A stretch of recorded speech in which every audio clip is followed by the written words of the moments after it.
Artificial intelligence, అదేనండి AI. ఇది కేవలం ఒక టెక్నాలజీ పదం కాదు, మన ప్రపంచాన్ని పూర్తిగా మార్చేసే ఒక శక్తి.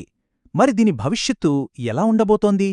పదండి, ఏఐ యొక్క నెక్స్ట్ చాప్టర్లోకి మనం కలిసి తొంగి చూద్దాం.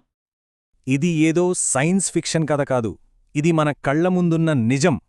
మనం వాడే స్మార్ట్ఫోన్లోని అసిస్టెంట్ల దగ్గర్నుంచి బిజినెస్ ఆటోమేషన్ వరకు ఏఐ ఆల్రెడీ మన లైఫ్లో ఒక భాగమైపోయింది. సో అసలు ప్రశ్నేంటంటే, రేపటి ప్రపంచం ఎలా ఉండబోతోంది? సరే, ఇక విషయంలోకి వెళ్ళిపోదాం. ఏఐ భవిష్యత్తుని ముఖ్యంగా 3 కీలకమైన ట్రెండ్స్ నడిపిస్తున్నాయి. ఇవి మొత్తం ఆటనే మార్చేసే అంశాలు. మరి అవి కలిసి ఎలా పనిచేస్తాయో మనం ఇప్పుడు చూడబోతున్నాం. ఫస్ట్ది జెనరేటివ్ మరియు మల్టీ మోడల్ ఏఐ. ఒకప్పుడు ఏఐ అంటే జస్ట్ టెక్స్ట్ రాసేదే అనుకునేవాళ్లం. ఆ రోజులు పోయాయి. ఇప్పుడు మనం చూస్తున్న సిస్టమ్స్ బొమ్మలు గీయగలవు, మ్యూజిక్ కంపోజ్ చేయగలవు, చివరికి కోడ్ కూడా రాయగలవు. అంటే మన క్రియేటివిటీకి ఒక కొత్త పార్ట్నర్ దొరికినట్టే.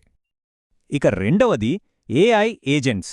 ఒక డిజిటల్ కోవర్కర్ని ఊహించుకోండి.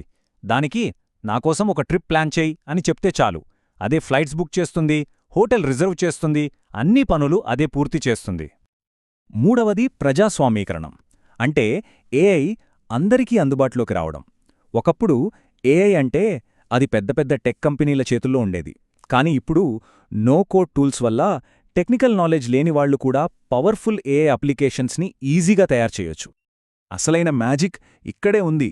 ఈ 3 ట్రెండ్స్ వేర్వేరుగా పనిచేయట్లేదు, అన్నీ కలిసిపోతున్నాయి.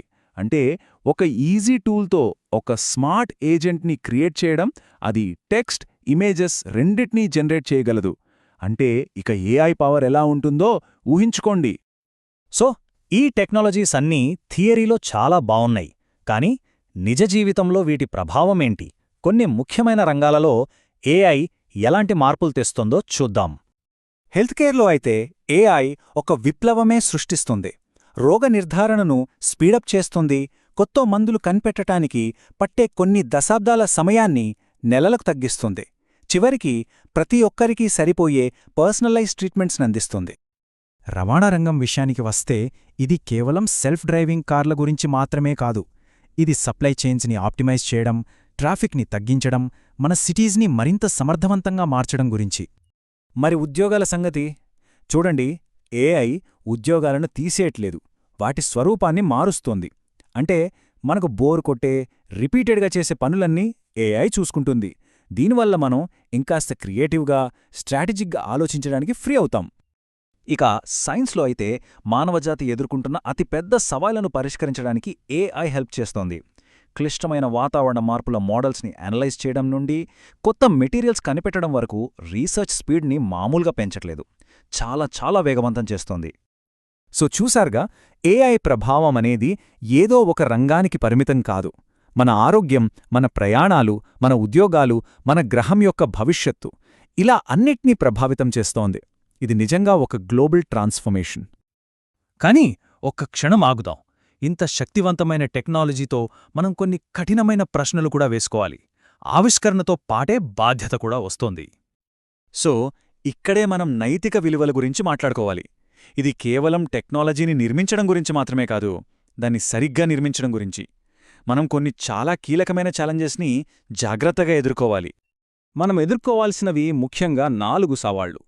మొదటిది బయాస్, అంటే మన సమాజంలో ఉన్న తప్పుడు అభిప్రాయాలు ఏఐ నేర్చుకోకుండా చూడడం.